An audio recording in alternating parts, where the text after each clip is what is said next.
Welcome back to the Prepared Mind channel and network. We are going to delve back into the realm of international intrigue. Yes, we've had a lot going on behind the scenes. We've had a lot going on in front of the scenes. And we get to talk about everything here. I heard or have an article here that really describes what is going on in what I would call adequate fashion. There is a massive game being played, and it could be rightly called chicken, right? We've got big games of chicken being played, and to lay it out, chicken is a game where two people are competing and one of them is going to get hurt, or both of them will get hurt if they choose not to stop. So this game has been played cars driving at each other as well as cars driving towards a cliff, and see who stops first. Whoever stops first is the chicken, right? So essentially the world on many different levels, in many different ways, is daring itself to go into shit it's the fan. This is not chicken over winning a girl's heart or something like that, right? To impress the girl.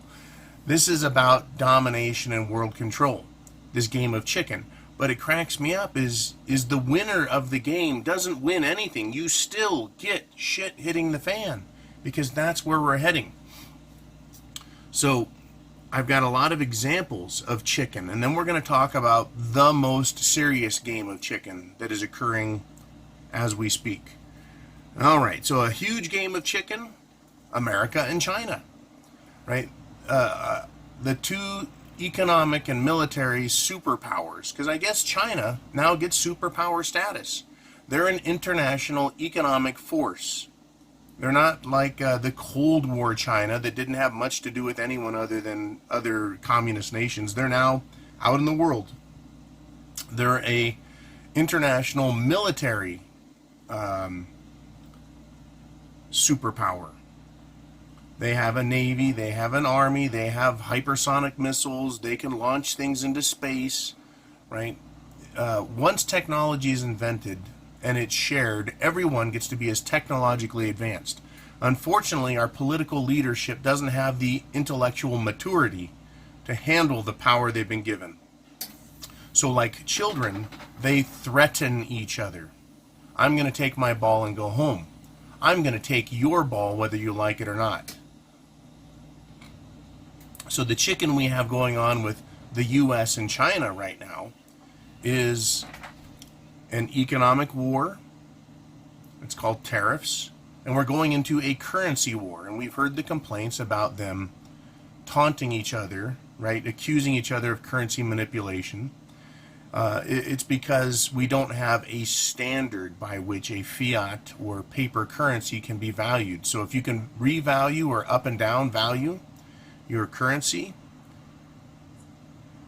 of course you're going to have manipulation or the potential for it. Anyways, this is a huge game of chicken.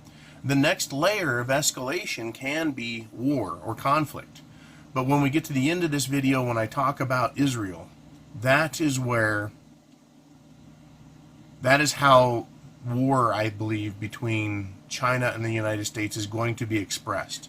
It's going to be expressed through proxies, but we'll get to that. Let's talk about other ways in which countries are daring each other to play. They're daring each other to fight. Let's scroll on down here. Okay. Other areas where chicken is going on is between Britain and the EU. This morning, or rather, hours ago, the Queen of England has decided to tell Boris Johnson, go ahead and do the no-deal Brexit. In other words, don't pay the EU anything. They've been negotiating for years. The people have voted, and they're playing this game, right? The British deep state is messing with the British people and their will, which is messing with the EU, and they're making threats back and forth. Well, if you leave the EU, we're going to punish you. And Britain's like, well, we'll just do business with other people. We don't need you. And it's a game of chicken. It's resulting in economic warfare, which is affecting their currency over there, right? And if you go back over to the United States, right, President Trump is playing chicken with the Fed. He is constantly antagonizing and daring the Fed, calling them essentially names, right? Teasing them. This is all schoolyard antics, it would seem, but with incredible amounts of power.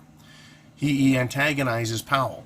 Now, a former, I think the New York Federal Reserve Bank chairman has come out and basically said, well, the Federal Reserve can and should get Trump unelected.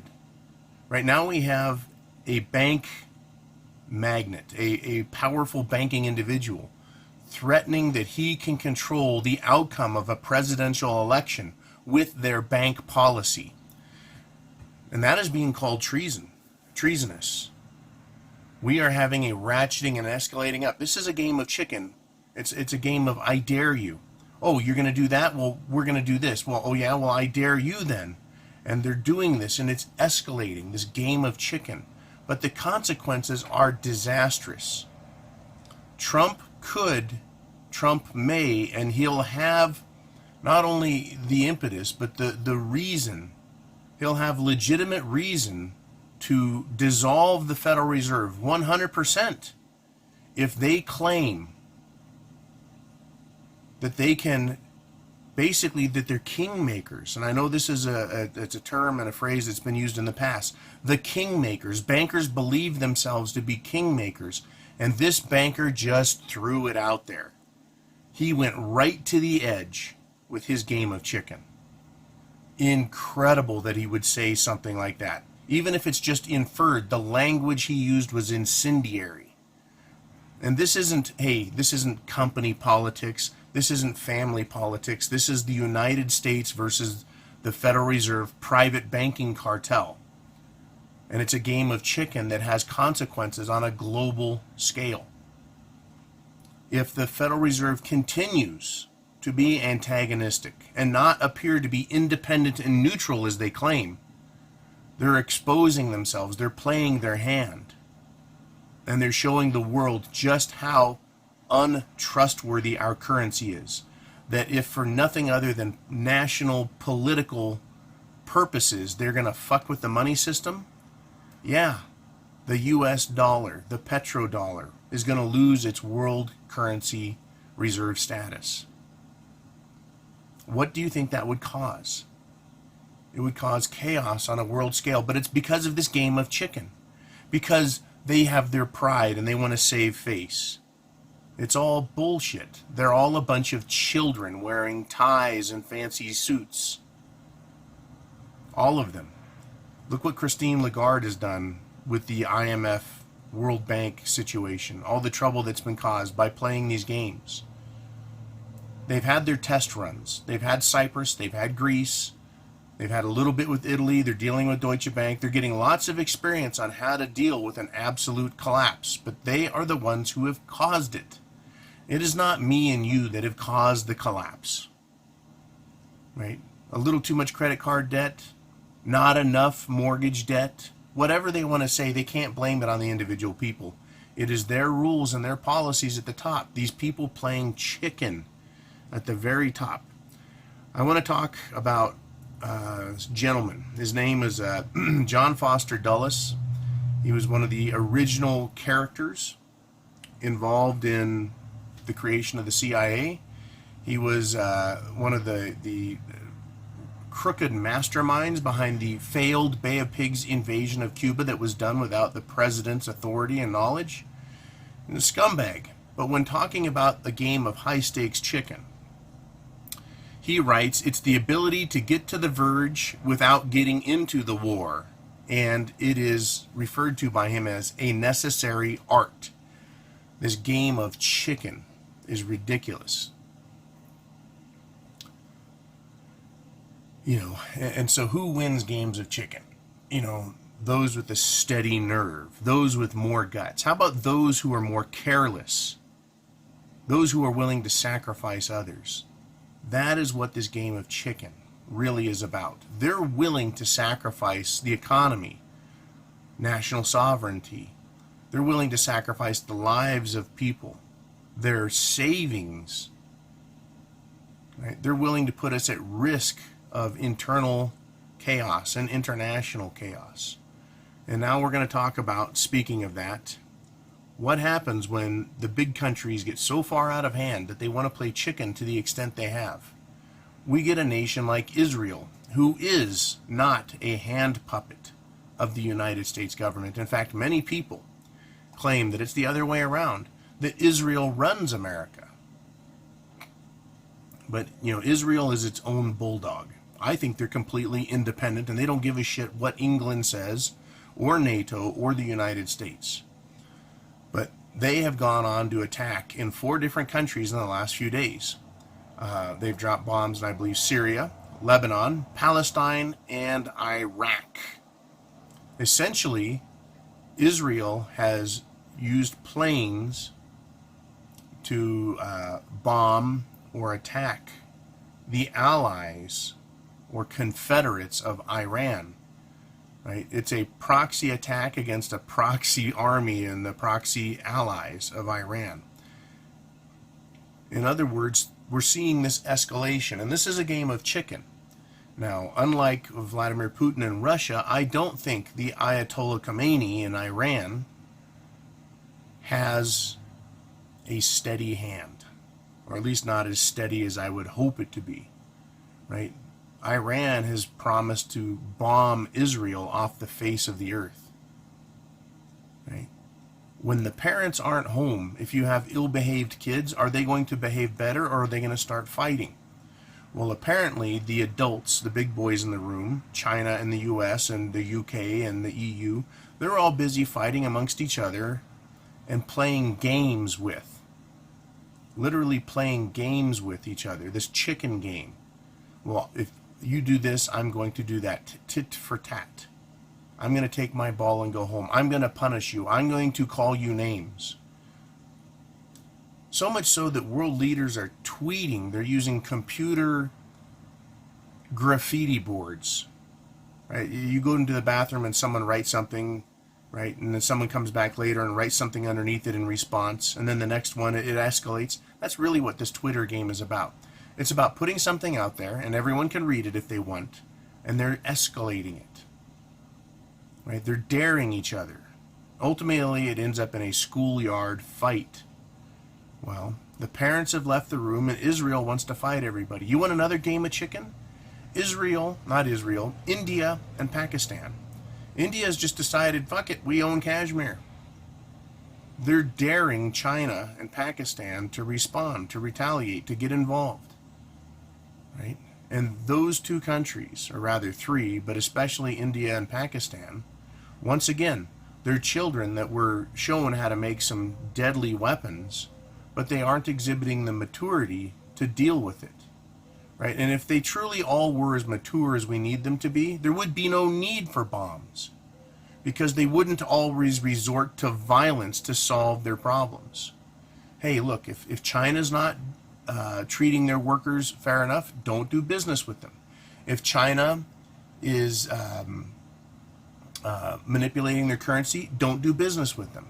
If China is being jerks, don't do business with them. Leave them alone, right? Don't tell everyone else to punish them, but you just leave them alone. It's the same thing I do. I don't like people out in the public. I won't deal with them. Problem solved. It's a mature way to deal with it. Now, if someone said, John, we demand to have some of your fine cherry tomatoes that you seem to grow so well, and I said, look, I don't like the way you do business. I'm not going to do business with you. No, thank you. If they threatened to kill me, right now, they've escalated it. You see, the ignorant bully types, which nations are, they'll continue to threaten each other. And I guess this is human nature, because this is always what happens. And so we as preppers understand having food, water, shelter, clothing, medicine, means of self-defense. That is what we have to do to protect ourselves. Not threaten the government with guns as they think we're doing, or some of the government thinks that we're bad people. No, we're saying we're going to protect ourselves. We're going to do responsible things. We're going to have responsible behavior. We're going to take responsible steps, because you idiots at the government level can't get your shit straight on an international level as well as a national or domestic level. This game of chicken that they're playing, is in a direction that we know what the outcome is going to be. Or at least we should know. We've got enough history to know and understand that it leads to economic turmoil and in many cases, war. Now, will the war come home to the United States? It certainly looks like we're going to have some partisan warring in the streets, but will other armies show up? Well, there's this claim that the UN is going to show up. If we have chaos in the streets of America, they have a right under some international treaty that I would never agree to come here to quell the fighting. And what's amazing is that the UN peacekeepers are just like another contingent of bullies that play chicken. They'll come in when other people are in a fight and they'll pilfer everyone else's lunch sacks. The UN goes into countries and they pilfer and they rape and they murder. I don't think they're going to have a good chance or good luck with that here in the United States, but we have got a lot of problems, folks. This game of chicken, we're getting closer to the cliff, right? And it's almost like they're doing it at night with the lights off of their cars and they're racing towards the cliff. They don't know at some point they're going to just sail right off of it, but they're charging ahead full speed as if they know exactly what they're doing. And they're waiting for everyone else to stop and put on the brakes, right? But China thinks they're in charge. The US thinks they're in charge. Europe thinks they're the big dog and they shouldn't have to put on the brakes. So it seems like the whole world is just going to drive off the end of a cliff in this game of chicken because no one wants to stop and say, we're doing this wrong. There's a better way to do this and we're doing this wrong. Nope. Nope. And on the sidelines, everyone's cheering. USA, right? And in China, they're cheering China A. And in the EU, they go EU, right? And they're cheering their team on. But it's to certain destruction. Get prepared now. Chance favors the prepared mind. Is yours. Links down below. Thank you for supporting the channel. We'll talk again very, very soon.